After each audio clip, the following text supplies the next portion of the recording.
Prices लेकिन कच्चे तेल की आपकी स्क्रीन पे लेके आएंगे क्योंकि यहाँ पर बढ़त देखने को मिली है। 19% की गिरावट यहाँ पर हमने देखी थी मई में, लेकिन जून में अब तक ऑलरेडी 3.5% की तेजी हम देख चुके हैं। हमारे साथ अमित गोयल हैं। अमित, फर्स्ट ऑफ ऑल कैसे देखते हैं आप inflation concerns, crude prices, decline जो डॉलर इंडेक्स में आता हुआ नजर आया है, और जिस तरह से बॉन्ड यील्ड्स में यहाँ पर बढ़त है, सारे के सारे को किस तरह से यहाँ पर फैक्टर इन करेंगे? जी, धन्यवाद मनीषा, मुझे कार्यक्रम में शामिल करने के लिए।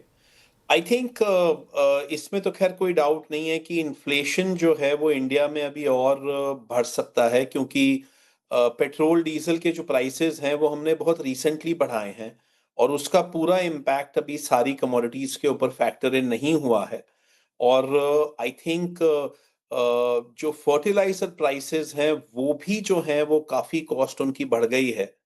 एंड मेरा ऐसा मानना है कि because of the El Nino जो है उसका भी पूरा इम्पैक्ट शायद अभी फूड ग्रेन प्राइसेस पर नहीं आया। सो आई थिंक नेक्स्ट 2-3 महीने जो हैं वो इन्फ्लेशन के लिए थोड़े से ज़्यादा कंसर्न वाले हैं। मगर जो अच्छी खबर लगती है वो ये है कि crude oil prices peak out कर चुके हैं और वो जो वॉर के चलते हुए जो हमने जो वर्स्ट प्राइसेस देखे थे $120 के, अभी हम वहां से काफी नीचे हैं।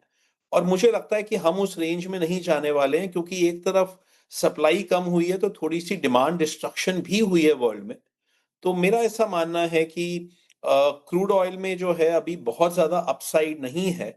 और अगर ईरान वॉर को लेके और हॉर्मूज़ को लेके अगर कोई अच्छी खबर आती है आने वाले 2-3 हफ्तों में, तो क्रूड ऑयल प्राइसेस एकदम तेजी से गिरेंगे और सडनली जो है फर्टिलाइजर प्राइसेस भी गिरेंगे, केमिकल प्राइसेस भी गिरेंगे, इंटरनेशनल फूड प्राइसेस भी गिरेंगे।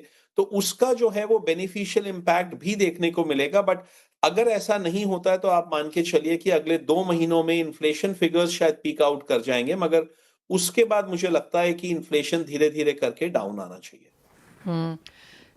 गोल्ड प्राइसेस, मुझे याद है आपने कहा भी था कि एक नियर टर्म तेजी देखने को मिलेगी और उसके बाद एक मुनाफा वसूली आ जाएगी, जो हम आता हुआ देख भी रहे हैं गोल्ड एंड सिल्वर दोनों में। यहाँ से इंपॉर्टेंट डाउनसाइड सपोर्ट लेवल्स क्या हैं?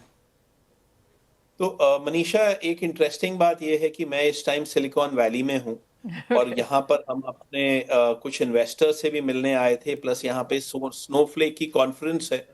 और ये जो 3 बहुत बड़े जो ग्लोबल आईपीओज आ रहे हैं उसको यहाँ पर एग्जैक्टली उसका क्या सेंटिमेंट है और इंस्टीट्यूशनल इन्वेस्टर्स कैसा सोच रहे हैं उनके बारे में, ये भी हम जानने आए थे। और ये बात बहुत अचरज वाली लगती है कि इन सब का इम्पैक्ट सोने और चांदी पे होएगा कि नहीं।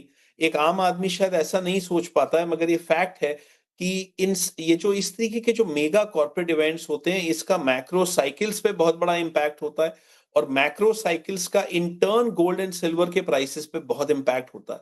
तो मुझे ऐसा लग रहा है कि अभी जो सारा का सारा जो बेनिफिट है, एक तरीके से जो स्टॉक जो पूरे वर्ल्ड ओवर जो फाइनेंशियल मार्केट्स में जो भी तेजी आई है उसका पूरा का पूरा बेनिफिट एआई प्लेस को चला गया है और यूएस को और साउथ कोरिया और ताइवान को चला गया और कुछ कमोडिटी प्रोड्यूसिंग कंट्रीज को चला गया। मगर इंडिया जैसी कंट्रीज जो हैं वो थोड़ा सा because of the higher crude oil prices थोड़ा सा आप कह सकते हैं कि अंडर दी वेदर है। मेरा ऐसा मानना है मनीषा कि जहां तक गोल्ड एंड सिल्वर की बात है, तो मैक्रो इकोनॉमिकली और इन सारी चीजों को ध्यान में रखते हुए अभी जो है वो साइडवेज लग रहे हैं। मुझे लगता है कि कोई 5-7% के रेंज में सोना और चांदी अगले कुछ हफ्तों तक चले जाएंगे। मगर इवेंचुअली जो है वो गोल्ड और सिल्वर दोनों में ही एक अपसाइड आना चाहिए, near term upside.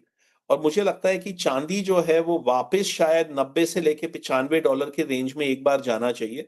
But of course longer term हमारे जो कंसर्न्स हैं वो बरकरार हैं और हमें ऐसा लगता है कि चांदी इवेंचुअली जो है वो इट इज हेडेड बिलो $40। मगर वो चीज आने वाले 1.5 या 2 साल में प्ले होनी है।